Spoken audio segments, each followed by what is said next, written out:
हाँ विद्यार्थीगण, हम लोग क्लास 11 फिजिक्स पढ़ रहे हैं। चैप्टर का नाम है अबाउट लॉ ऑफ मोशन। यह चैप्टर नंबर 4 है, ठीक है कि नहीं। इसमें हम लोग स्टार्ट किए थे बल के बारे में, हम लोग चर्चा कर लिए थे और लास्ट टॉपिक जो हम लोग पढ़े थे उसका नाम था गैलीलियो का प्रयोग, ठीक है। आज हम लोग पढ़ेंगे न्यूटन के गति के नियम, ठीक है। हेडिंग बनेगा न्यूटन के गति के नियम। न्यूटन के गति के नियम।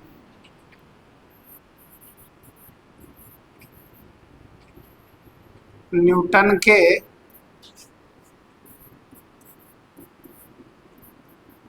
गति के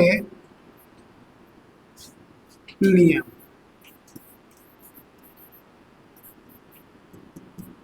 न्यूटन के गति के नियम। न्यूटन ने बाबू 3 गो नियम दिया था।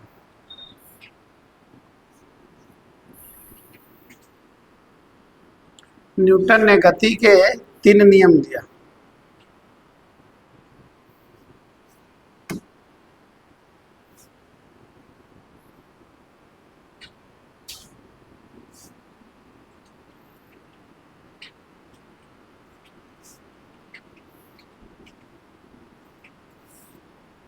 पहला नियम देखिए, न्यूटन के गति का पहला नियम है जड़त्व का नियम।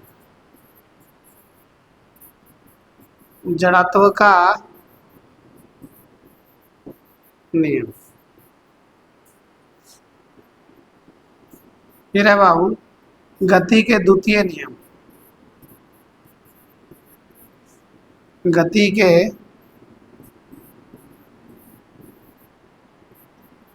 द्वितीय नियम। और तीसरा होता है क्रिया प्रतिक्रिया का नियम।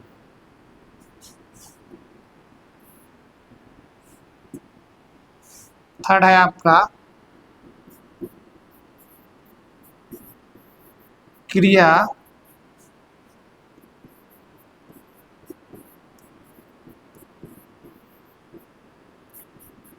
प्रतिक्रिया का नियम,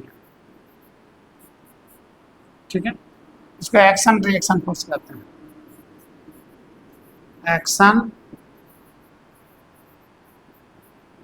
reaction law. Action reaction law, ठीक है। तो न्यूटन के गति के कितने नियम हो गए बाबू? 3 नियम। एक एक करके हम तीनों नियमों का चर्चा कर लेते हैं।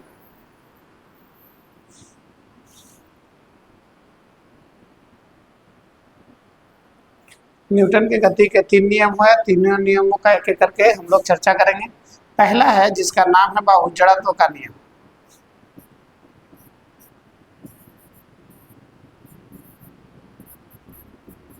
जड़त्व का नियम, ठीक है। इसी को कहते हैं लॉ ऑफ इनर्शिया। जड़त्व का नियम कहता है किसी वस्तु का वह गुण,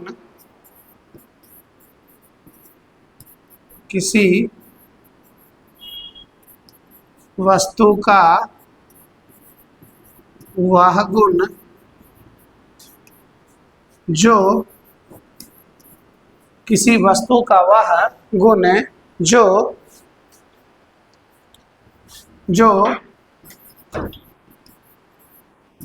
वस्तु की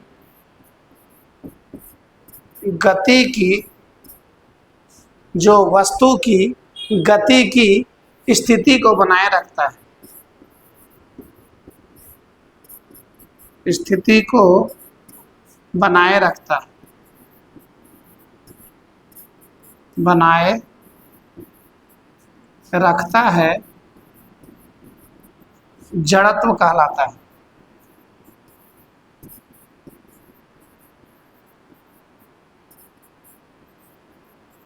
क्या कहलाता है? जड़त्व कहलाता है। कहता है जड़त्व का नियम कहता है कि किसी वस्तु का वह गुण जो वस्तु की गति की स्थिति को बनाए रखता है, उसी को हम लोग कहते हैं जड़त्व। गति की स्थिति को बनाए रखने का क्या मतलब हुआ, थोड़ा सा समझेंगे। नोट देखो, यह जो जड़त्व होता है, जड़त्व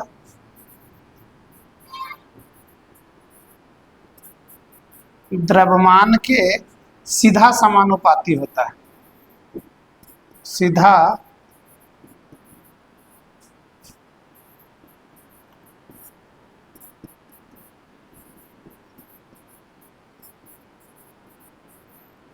क्या बोल रहे हैं बाबू, जड़त्व जो होता है द्रव्यमान के क्या होता है, सीधा समानुपाती होता है। जड़त्व द्रव्यमान के क्या होता है, सीधा समानुपाती होता है। जड़त्व द्रव्यमान के क्या होता है, सीधा समानुपाती होता है। सीधा समानुपाती का क्या मतलब हो गया कि जितना ज्यादा भारी वस्तु होगा उसमें जड़त्व का गुण भी उतना ही ज्यादा होगा। मतलब ये है, एग्जाम्पल के लिए आप बोल सकते हैं कि जितना भारी वस्तु होगा, जितना भारी वस्तु होगा जितना भारी वस्तु होगा उसका द्रव्यमान भी, जितना भारी वस्तु होगा उसका जड़त्व भी उतना ही होगा, उसका जड़त्व भी अधिक होगा, अधिक होगा। थोड़ा सा और इसको एग्जाम्पल के लिए मैं बता दूं कि एक ट्रक को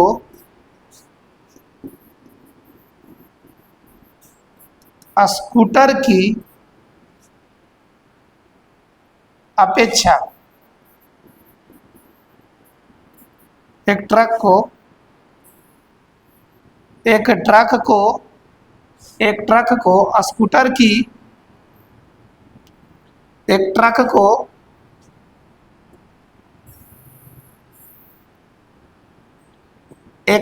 को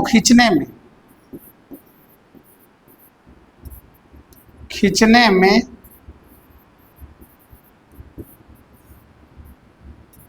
अधिक बल, ऐसे लिखो,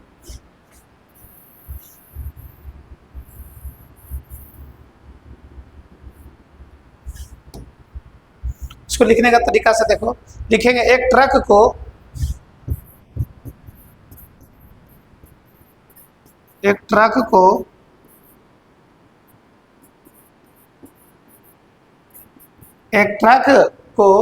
स्कूटर की तुलना में, स्कूटर की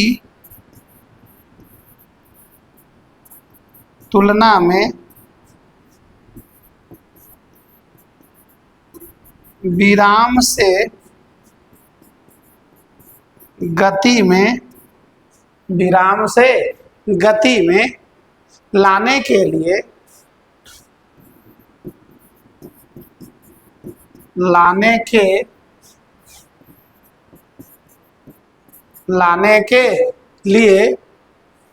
अधिक बल लगाना पड़ता है,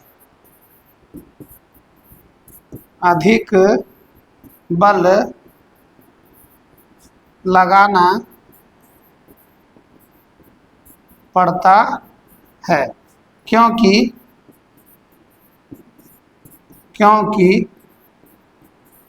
ट्रक का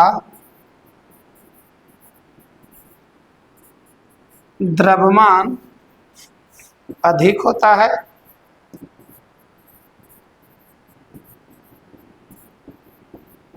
जबकि स्कूटर का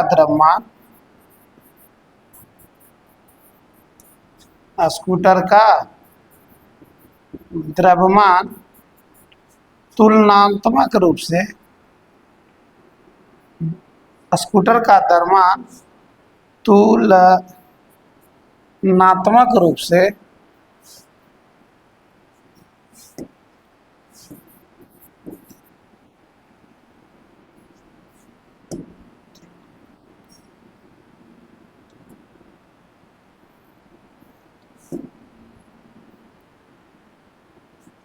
हाँ, क्या लिख रहा है, जबकि स्कूटर का द्रव्यमान ट्रक से कम होता है,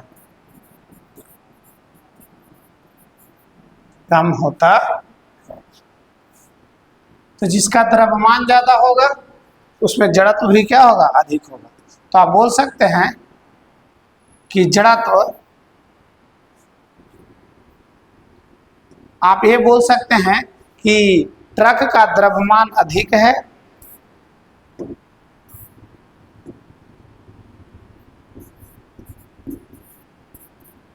ट्रक का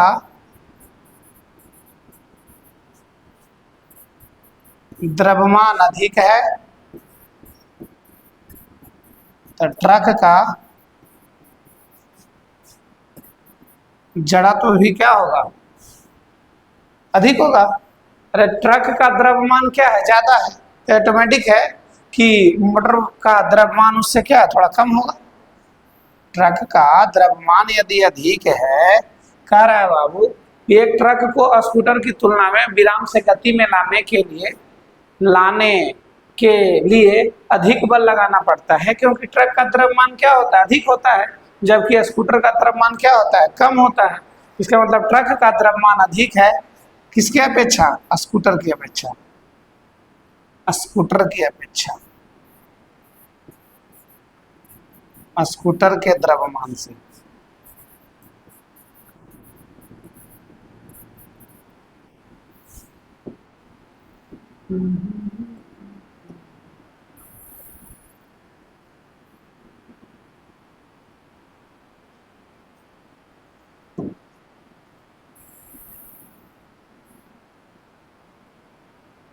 ठीक है, तो आप बोल सकते हैं बाबू ट्रक का द्रव्यमान अधिक होता है स्कूटर के द्रव्यमान से, और जिसका बाबू द्रव्यमान ज्यादा होगा ऑटोमेटिक है उसका जड़त्व भी क्या होगा, ज्यादा होगा। इसलिए ट्रक को धक्का देना या ट्रक पर बल लगाना ज्यादा पड़ेगा, स्कूटर पर बल क्या लगाना पड़ेगा, कम लगेगा। ठीक है, आगे देखें इसमें, देखिए एक बार फिर से मैं आपको समझा देता हूँ। हमने क्या लिखा बाबू, गति के, न्यूटन के गति के नियम कै गो हो गया, 3। पहला था जड़त्व का नियम, दूसरा है बाबू गति के द्वितीय नियम, फिर है क्रिया प्रतिक्रिया का नियम। कहता है जड़त्व का नियम क्या कहता से समझ, कहता है जड़त्व का नियम कहता है किसी वस्तु का वह गुण जो वस्तु की गति की स्थिति को बनाए रखता है जड़त्व कहलाता है। मतलब जड़त्व जो होता है द्रव्यमान के सीधा समानुपाती होता है, ज्यादा द्रव्यमान होगा तो जड़त्व भी ज्यादा होगा। ठीक है, कहता है जितना भारी वस्तु होगा उसका जड़त्व भी उतना ही अधिक होगा, ये बात भी सही है। एक ट्रक को स्कूटर की तुलना में खींचना क्या होता है बाबू, ज्यादा मुश्किल होता है, क्योंकि ट्रक का द्रव्यमान ज्यादा होता है और स्कूटर का द्रव्यमान उसके अपेक्षा में क्या होता है, कम होता है। ठीक है, यहाँ तक हो गया। अब आप देखेंगे बाबू, हम लोग पढ़ेंगे क्या, जड़त्व के प्रकार। जब अब जड़त्व चल रहा है अब हम लोग शुरू करेंगे जड़त्व के प्रकार। जड़त्व के प्रकार, टाइप ऑफ इनर्शिया इसको कहते हैं, जड़त्व के प्रकार। देखेंगे मुख्य रूप से 3 प्रकार के होता है। यह मुख्य रूप से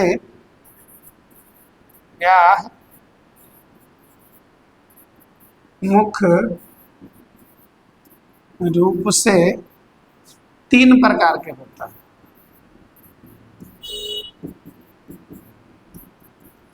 तीन प्रकार के होता है। जरा तो मुख्य रूप से कितने प्रकार के होते हैं, यह मुख्य रूप से 3 प्रकार के होता है।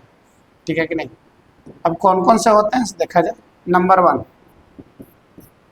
पहला जो जड़त्व आएगा इसको कहते हैं हम लोग बाबू विराम का जड़त्व। क्या बोलेंगे,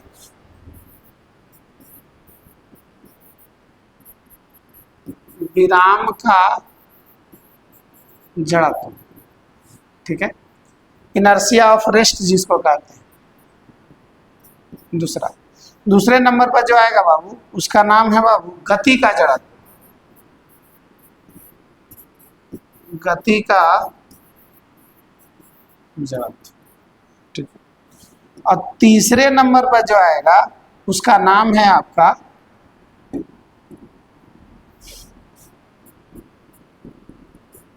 दिशा का जड़त्व, दिशा का जड़त्व।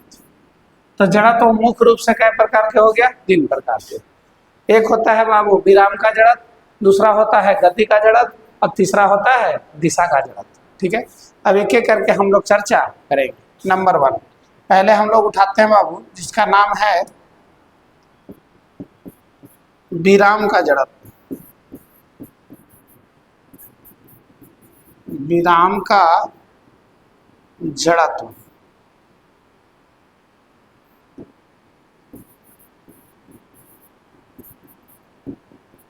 विराम का जड़त्व, विराम का जड़त्व क्या होता है कि जब किसी स्थिर वस्तु पर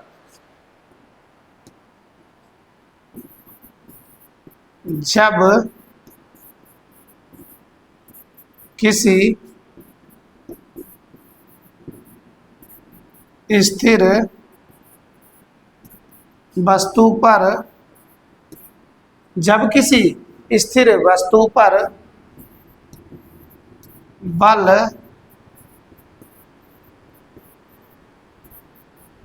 आरोपित बल आरोपित जब किसी स्थिर वस्तु पर बाह्य बल, लिख लेना, बाह्य बल, जब किसी स्थिर वस्तु पर बाह्य बल, जब किसी स्थिर वस्तु पर बाह्य बल, जब किसी स्थिर वस्तु पर बाह्य बल आरोपित करते हैं, आरोपित करते हैं, तो वह वस्तु गति की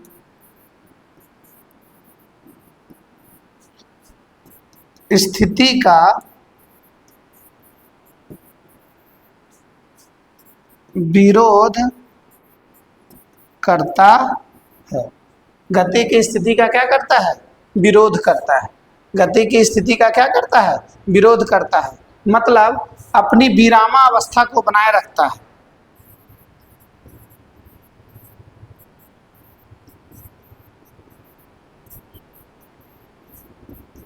अपने विराम की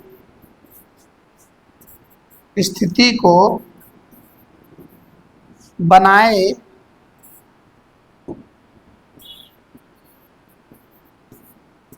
रखना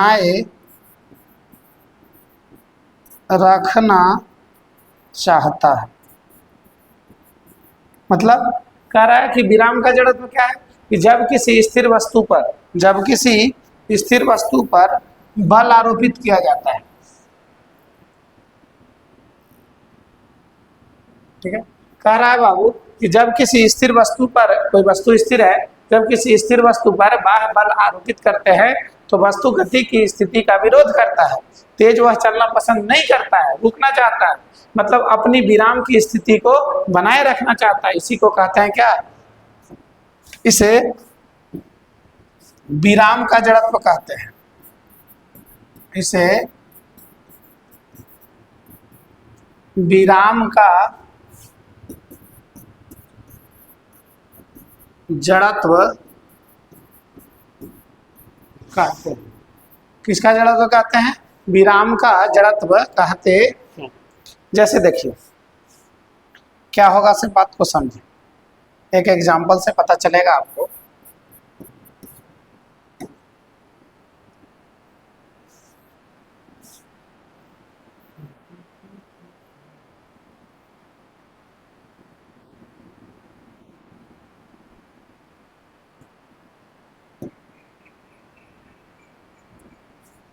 देखिए हम एक फिगर बना रहे हैं,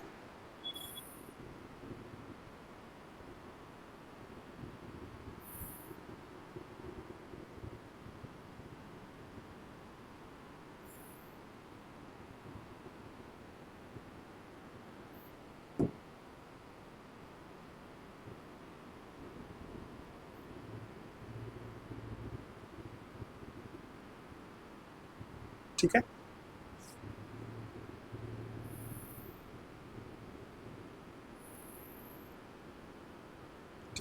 एक गिलास है, गिलास के अंदर में हम लोग पानी डाल दे रहे हैं,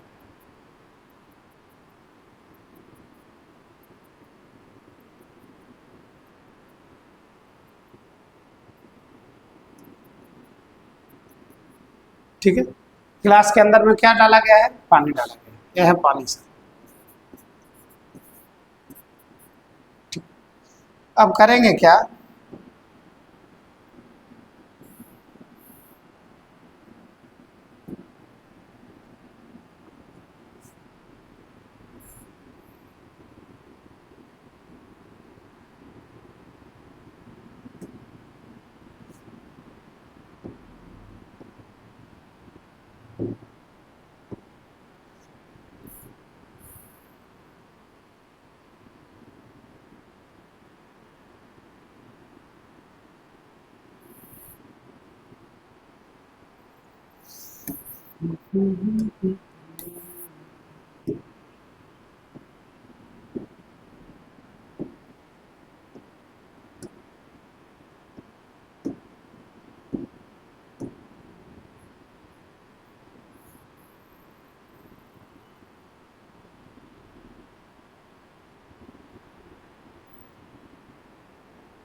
एक गिलास है, गिलास के ऊपर एक हम लोग बाबू रख रहे हैं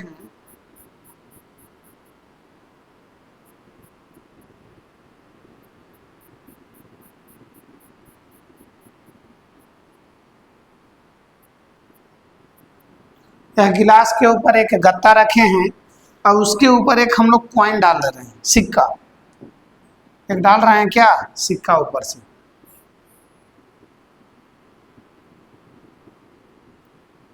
ठीक है, अब यह है आपका एक सिक्का,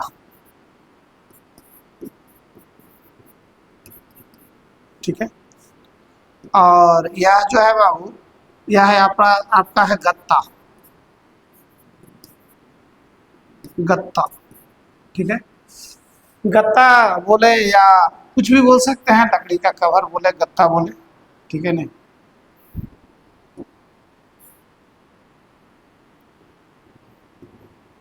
इसको हम लोग मान रहे हैं कागज, कागज का गत्ता, ठीक है, कागज का गत्ता है, ठीक है, उसके ऊपर रखा हुआ है सिक्का। अब देखिए क्या है विराम का जड़, जब आप इस कागज के गत्ते को आप तेजी से खींचते हैं तो देखिएगा सिक्का कुछ देर तक ऊपर सतह पर उठता है, उसके बाद कहाँ आ जाता है, नीचे आ जाता है। इसका मतलब ये हो गया कि जब आप गत्ते को तेजी से खींचते हैं तो सिक्का रेस्ट में था तो रेस्ट में ही रहना पसंद करता है, लेकिन चूंकि इसके ऊपर एक बल लग रहा होता है नीचे की ओर, इस सिक्के का भार, इस सिक्के का भार कहाँ लग रहा होगा, mg, नीचे की ओर लग रहा होगा, इसी को हम लोग बोल देते हैं क्या, भार। भार भी एक प्रकार का क्या है, बल है, ठीक है। तो सिक्के का भार लग रहा होता है नीचे, इसीलिए सिक्का कहाँ चलाता है, नीचे, पानी में आ जाता है। मतलब ये हो गया कि जब इसके ऊपर भी बल लगाया गया था कुछ देर तक यह विराम की अवस्था में रहा, लेकिन इसके ऊपर ज्यादा बल लगाने के कारण यह सिक्का कहाँ जाता है, नीचे आ जाता है। मतलब कि जब किसी सिक्के के ऊपर बल लगाते हैं तो अब हो रहा है क्या कि गत्ता के ऊपर आपने बल लगाया तो सिक्का थोड़ी देर तक रेस्ट में रहा, उसके बाद वह कहाँ चलाता है, पुनः यह पानी में आ जाएगा। यह जो सिक्का है वह कहाँ चलाएगा, पानी में आ जाएगा। कब, जब आप बल लगा देते हैं किसके ऊपर, कागज के गत्ते के ऊपर। अगर कागज के गत्ते को ऐसे रखे, नीचे अगर ग्लास है, ऊपर में सिक्का रख दिए, कागज के गत्ते को तेजी से मारेंगे तो थोड़ी देर तक सिक्का हवा में रहेगा, कुछ नैनो सेकंड के लिए, उसके बाद वह चलाता है कहाँ, नीचे आ जाता है। मतलब कि वह विरामावस्था में रहना पसंद करता है, लेकिन उसका भार लग रहा होता है नीचे की ओर, इसीलिए सिक्का कहाँ चलाता है, नीचे। इसी को कहते हैं अविराम का जड़त्व। एक और है कि जब बस में आप बैठे हुए हैं, अब एक बस को अगर चलाया जाए तो आदमी पीछे की ओर झुक जाता है, ये भी किसका है, विराम का ही नियम है। तो आप एक और एग्जांपल लिख सकते हैं विराम के जड़त्व में कि जब बस में जब बस में बैठा आदमी, जब बस में बैठा आदमी, बस में बैठा आदमी अचानक